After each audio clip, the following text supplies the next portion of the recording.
Baiklah, Assalamualaikum warahmatullahi wabarakatuh. Sebelumnya, perkenalkan nama saya Aida Sabrina Filza, NPM 242500081. Nah, jadi di sini saya akan menjelaskan beberapa poin, yaitu yang pertama menjelaskan bahasa tubuh dan ekspresi wajah dalam public speaking. Yang kedua, bahasa yang efektif dan bahasa tubuh yang perlu dihindari. Yang ketiga itu mempraktekkan bagaimana menyampaikan body language atau bahasa tubuh yang benar dalam public speaking. Yang pertama yaitu meningkatkan kepercayaan diri. Kita meningkatkan kepercayaan diri itu dengan berdiri yang tegak, itu supaya kita lebih percaya diri di depan audiens. Lalu yang kedua yaitu menarik perhatian audiens. Menarik perhatian audiens di sini itu seperti mengarahkan beberapa poin dengan tangan. 1, 2, 3 seperti itu.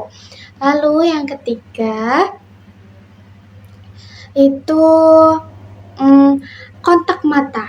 Nah, jadi kita supaya audiens memahami apa yang kita sampaikan itu melalui kontak mata. Jadi melalui kontak mata itu kita mempunyai koneksi antara public speaker dan audiens. Lalu selanjutnya yaitu fokus pada bahasa tubuh kita yang positif. Nah, jadi hindari bahasa tubuh yang negatif, seperti menghindari rasa gugup dan sebagainya.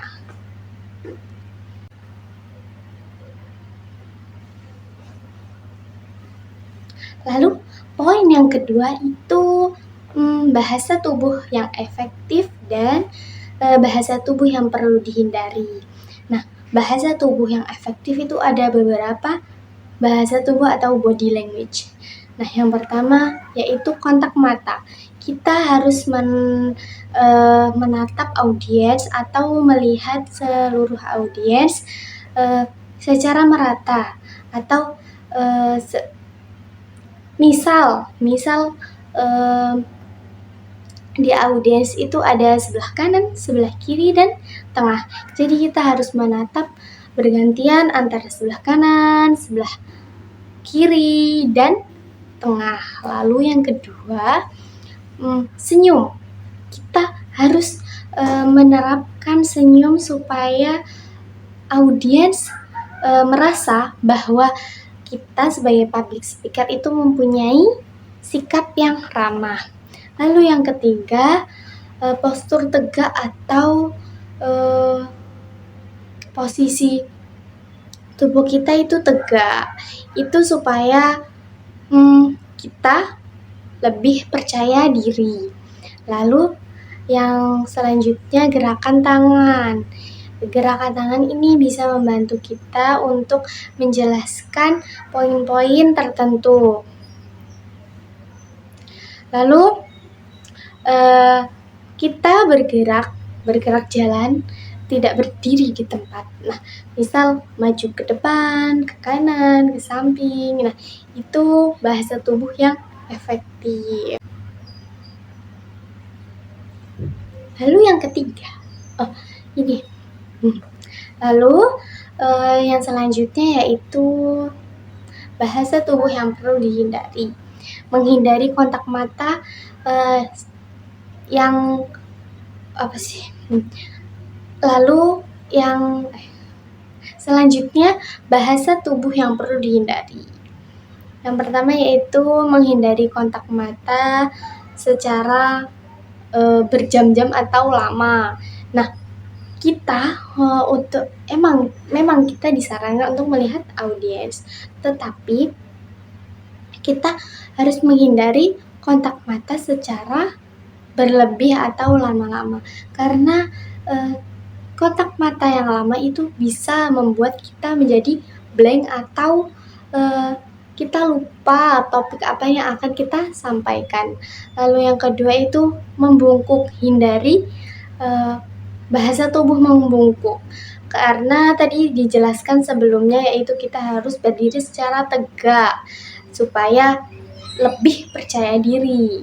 Nah, yang selanjutnya yaitu gerakan gelisah. Hindari gerakan gelisah supaya kita itu tampil secara profesional di depan audiens. Lalu yang selanjutnya itu melipat tangan. Nggak boleh itu melipat tangan seperti ini, itu tidak boleh ya, karena gaya melipat tangan itu seperti kita santai, bukan untuk menyampaikan sesuatu. Lalu selanjutnya yaitu hindari terlalu banyak gerakan. Karena apa? Karena jika kita menyampaikan sesuatu tapi gerak sana, gerak sini, memang kita disarankan untuk mempunyai gerakan atau body language dalam menyampaikan public speaking. Tetapi kita juga perlu dihindari gerakan yang berlebih supaya audiens itu tetap fokus dengan apa yang disampaikan oleh kita, bukan fokus dengan apa yang kita yang kita perlihatkan ke mereka, seperti kebanyakan gerak gitulah ya. Baiklah, yang ketiga yaitu mempraktekkan atau menyampaikan bahasa tubuh yang benar dalam public speaking. Yang pertama yaitu postur tubuh. Nah, jadi kita itu bisa berdiri, duduk, atau dapat berjalan. Nah, ketika kita duduk atau berdiri, kita harus harus tegak, badan ini harus tegak. Ini nggak boleh kayak gini, jadi nggak boleh kayak gini. Kita harus seperti ini, tetapi kita juga tidak boleh terlalu tegap seperti orang kaku gitu. Nah, jadi biasa saja seperti ini, jangan seperti ini gitu. Nah, lalu yang kedua yaitu gerakan tubuh atau gestur. Nah, kita ini dalam gestur ini terdapat gerakan tangan, kepala, dan tubuh untuk memperjelas pesan verbal, seperti menunjuk arah lokasi atau mengiyakan iya kayak gitu.